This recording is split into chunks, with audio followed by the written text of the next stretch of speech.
I'm Tim Constantine, and from Washington, D.C., this is the Capitol Hill Show.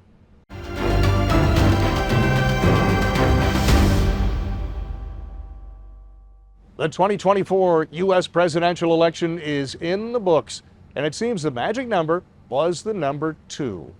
It took nearly 2 years for the election process to play itself out.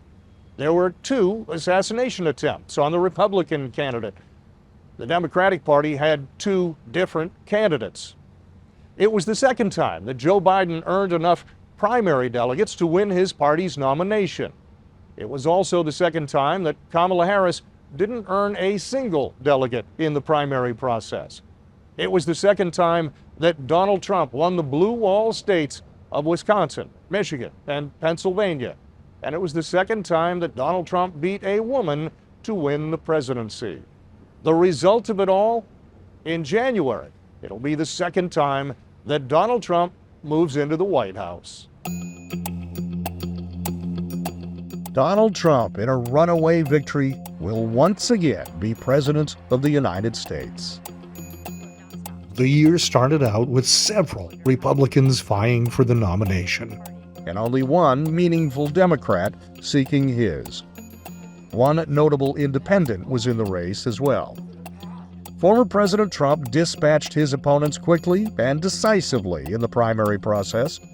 President Biden marched to victory without even having to make an appearance. Bobby Kennedy Jr. never gained any traction and faded away. Hold on tight for this next part. In June, there was a presidential debate. Never before had a debate been held so early. Joe Biden looked lost, giving even his strongest supporters cause for pause. An organized effort to replace him on the ticket started almost immediately after the debate. But they don't like him because he's a very bad Palestinian. He's a weak one. Take a look at what happened. In July, former President Trump was shot in the head, but thanks to a split-second turn at that exact moment, survived. And he gave the history books an iconic moment when he got to his feet, surrounded by security, bleeding from one ear, shouting, "Fight, fight, fight." So I've decided the best way forward is to pass the torch to a new generation. You know, there is a time and a place for long years of experience in public life. There's also a time and a place for new voices, fresh voices, yes, younger voices. And that time and place is now. Please welcome the Democratic nominee for president, Vice President of the United States of America, Kamala Harris. In August, Vice President Harris was nominated by her party. A jolt of enthusiasm hit Democrats as Joe Biden was discarded and a younger, joyful woman took the spotlight. She jumped to the lead in the presidential polls and raised record amounts of money. In September, there was a presidential debate. Most observers thought Vice President Harris scored a victory, but it would prove to be the high point in her campaign. Harris made very few appearances, never strayed from a tight script, no matter what she was asked, and her star began to fade. Come election week, most polls showed Trump ahead nationally and very tight races in the swing states. On election night, it was all Trump. We're not as democratic. Trump performed better than previous Republican candidates with black voters, Hispanics, and even did better than expected among women. As the clock neared midnight on the American West Coast, on election night, Trump took to the stage to celebrate his victory. Only an hour earlier, the Harris campaign had made an announcement that she would not be appearing at her victory party in D.C., a harbinger of things to come. You won't hear from the Vice President tonight, but you will hear from her tomorrow. She will be back here tomorrow to address not only the HU family, not only to address her supporters, but to address the nation. Trump was gracious in victory. Well, I want to thank you all very much. This is great. These are our friends. We have thousands of friends in this incredible movement. This was a movement like nobody's ever seen before. And frankly, this was, I believe, the greatest political movement of all time. There's never been anything like this in this country, and maybe beyond. And now it's going to reach a new level of importance because we're going to help our country heal. We're going to help our country heal. We have a country that needs help, and it needs help very badly. We're going to fix our borders. We're going to fix everything about our country. And we made history for a reason tonight, and the reason is going to be just that. We overcame obstacles that nobody thought possible, and it is now clear that we've achieved the most incredible political thing. Look what happened. Is this crazy?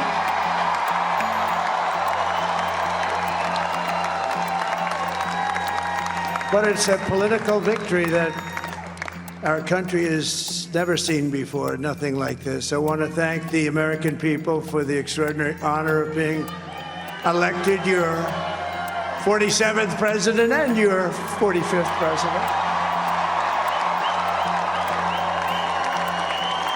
And every citizen, I will fight for you, for your family, and your future. Every single day, I will be fighting for you, and with every breath in my body, I will not rest until we have delivered the strong, safe, and prosperous America that our children deserve and that you deserve.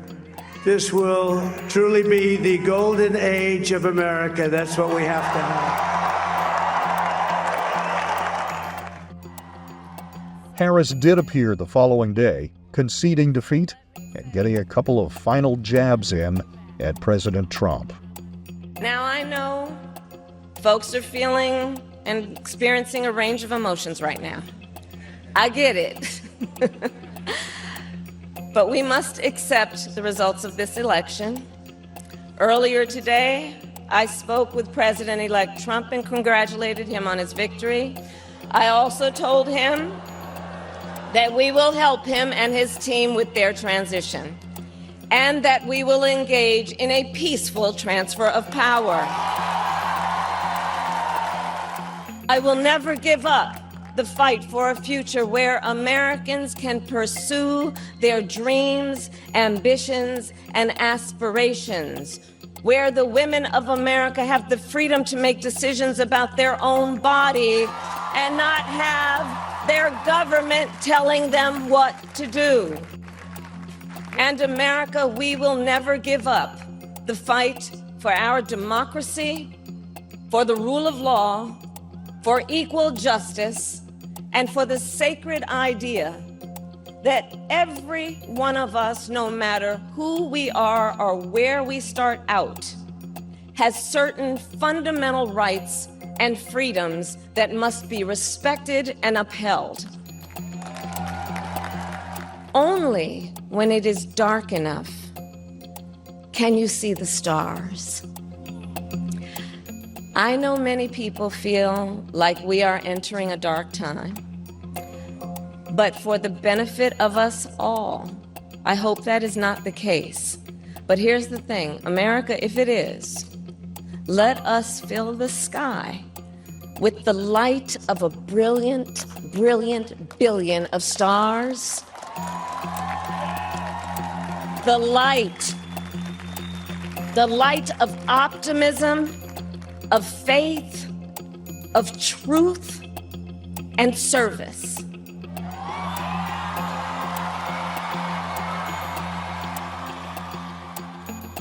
On Thursday of election week, President Biden took to the Rose Garden at the White House to share his thoughts. The country chooses one or the other. We accept the choice the country made. I've said many times, you can't love your country only when you win. You can't love your neighbor only when you agree.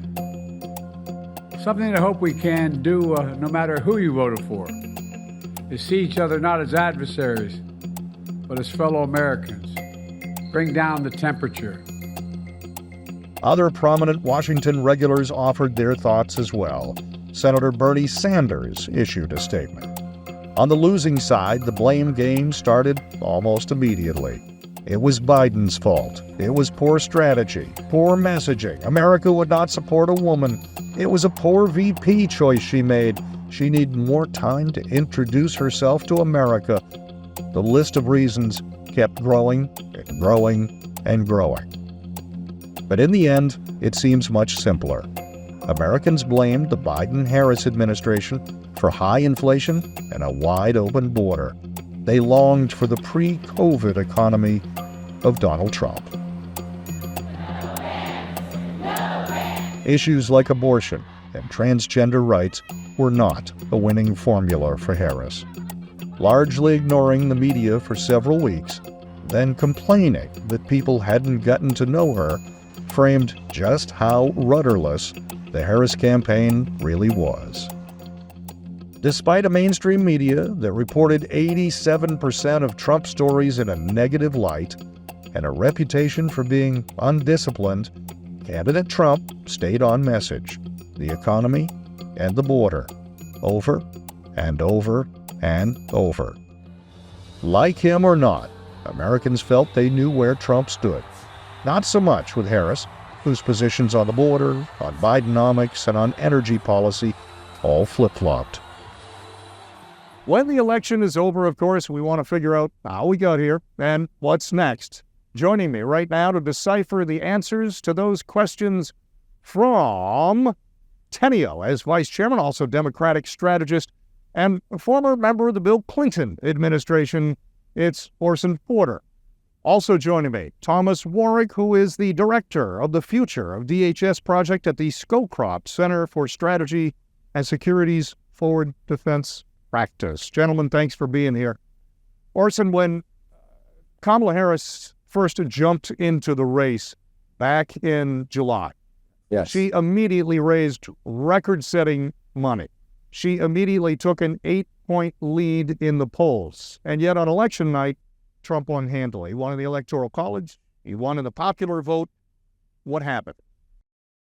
I think, she did a tremendous job for the 2.5 months that she ran. To think that she went from 0 to 80 miles an hour overnight is an understatement. To think that she raised a record amount of money, to look at the travel that she made, that the candidates that she campaigned with, some of them won.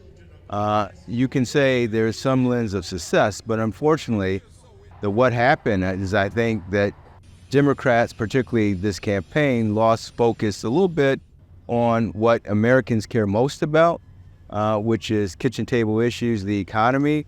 And unfortunately for my party, in those battleground states, it was a clear indication by those voters that they thought that Trump and his team would do a better job. So we lost the narrative, and when you lose the narrative, oftentimes on the number one issue, you lose the race. In 2012, when Mitt Romney lost, the Republican Party took a deep breath, took a step back, and then did a really deep, critical look at themselves and looked not only at their candidate and the messaging, but how they went about running a campaign nationwide. What does the Democratic Party need to do this year in the aftermath to learn for next time around? Well, I mean, you have to really think that Biden, this was an unusual presidential run, and that Biden had beat Trump on the issues that I'm discussing, and they were successful with it in the last presidential. They were successful with it in the last midterms. So I would argue that Democrats would be smart not to overreact because this was a very unusual campaign. But I do think the way campaigns are run, the way that the general public receives information, you saw Harris towards the end flood herself with podcasts, going on various shows, The View, et cetera, et cetera. Maybe instead of waiting until 2 weeks out, might have been something that Democrats should have done day one after the convention. Thomas, we found ourselves with a unique situation this time around. We had 4 years of a Trump presidency. We had 4 years of a Biden-Harris administration. So we had an opportunity to compare apples to apples somewhat. During the Trump years, there was no war in Ukraine. There was no war in Gaza. And so he made that a point to say, when I come back, we'll have peace again. He is inheriting a challenging situation. Can he be successful in those two hot spots of the world? Well, and he's actually making a point of saying to Israeli Prime Minister Netanyahu that he expects the war in Gaza to be ended before he's president.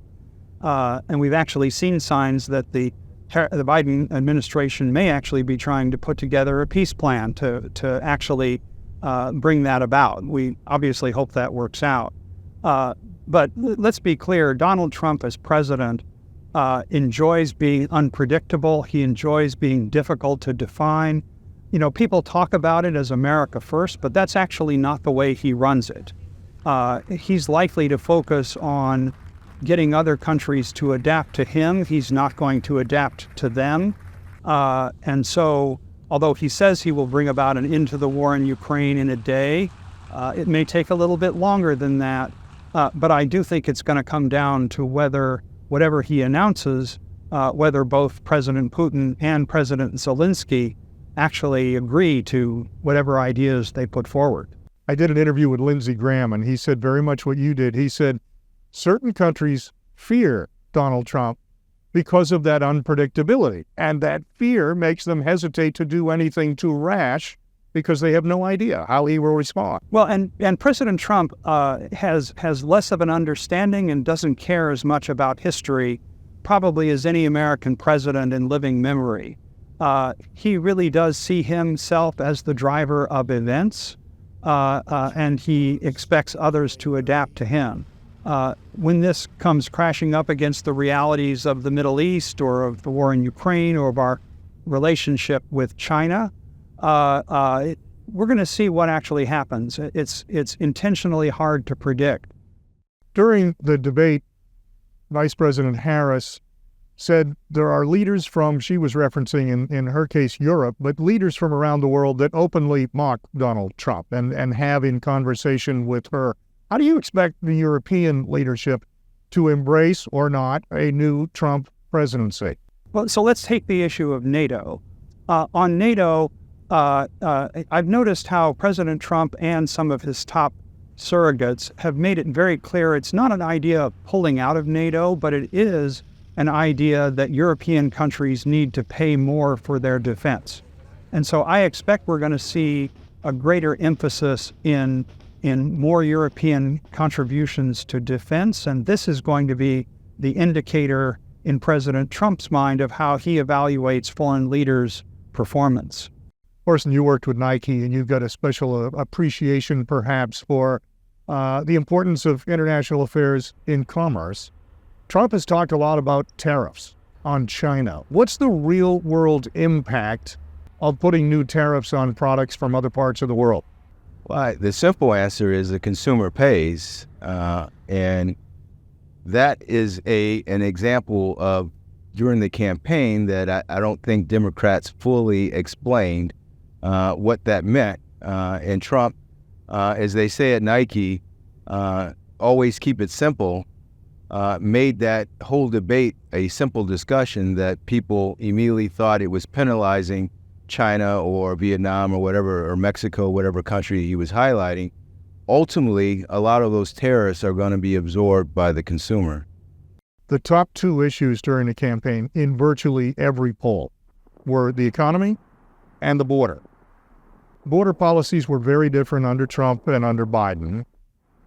We saw different results from those policies as well. What can we expect on the border in 2025 and beyond? Well, this is going to become a major initiative of a Trump administration. I think, in fact, will dwarf whatever attention they will give to the Middle East or other issues. They are planning mass deportations to start on day one. The people who are going to be put in charge of this program actually are experienced and they know how the government works.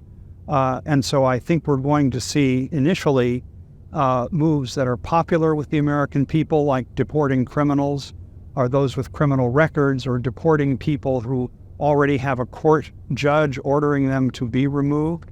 But very quickly, they will run out of those kinds of cases, and that's when things are going to start to get more difficult.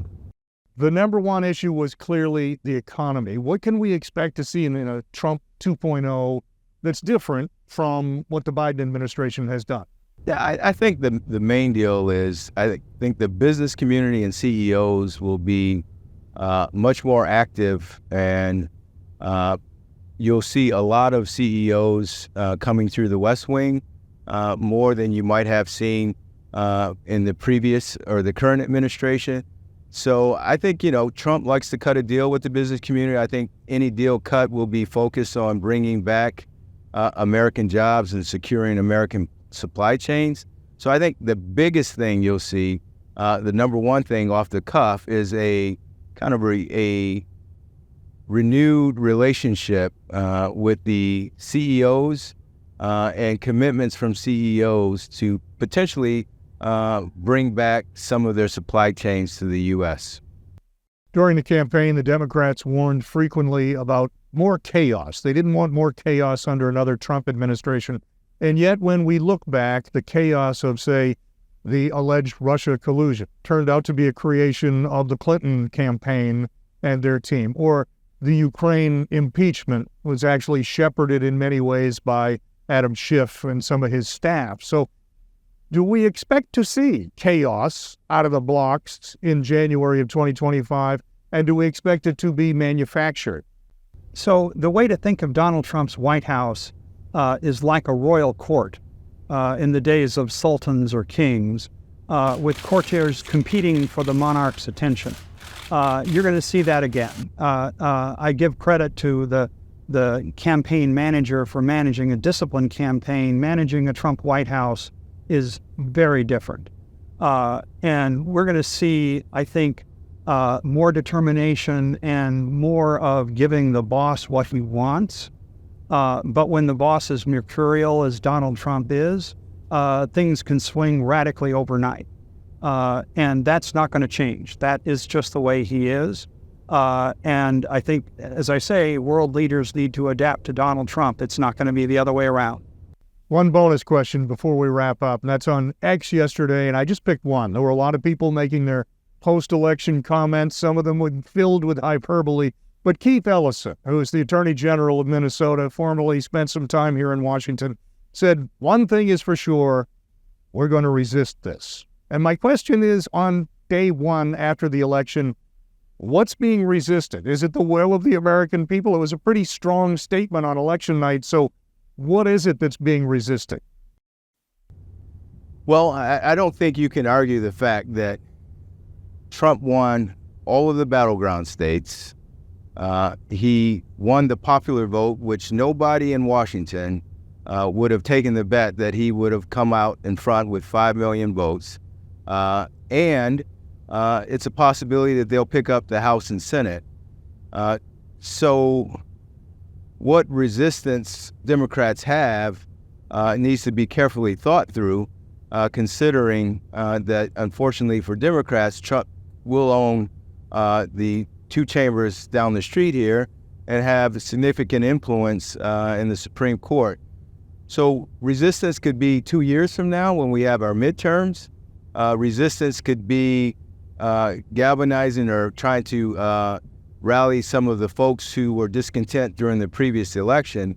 But for the next 300 days, this is going to be all about what happens on that end of the block and that end of the block. And unfortunately for Democrats, there might not be much resistance can happen. On the flip side, the margins in the House still are going to be relatively tight. So if Trump comes out day one trying to pass a massive tax package, you could have a little chaos. And the margins in the Senate are 2 or 3 persons. So it isn't like he could do anything he wanted. But your resistance question, I'm kind of curious on what he meant by that. For the Democrats, the question becomes, what really went wrong? And, of course, how do they fix it? For the incoming Trump administration, it is a question of priorities, how to most effectively implement his agenda. Day one, executive action on the border, on oil and gas policy, and a variety of other issues will make an immediate impact. Longer term, can the Trump tax cuts become permanent? Can Trump bring about a ceasefire in Gaza or end the war in Ukraine? If he does, his legend only grows. The weeks leading up to his January 20th inauguration will be filled with planning, organizing, legal writings, and top-level position appointments. One thing is for certain: the minute Donald Trump is sworn in as the 47th President of the United States, his team will hit the ground running.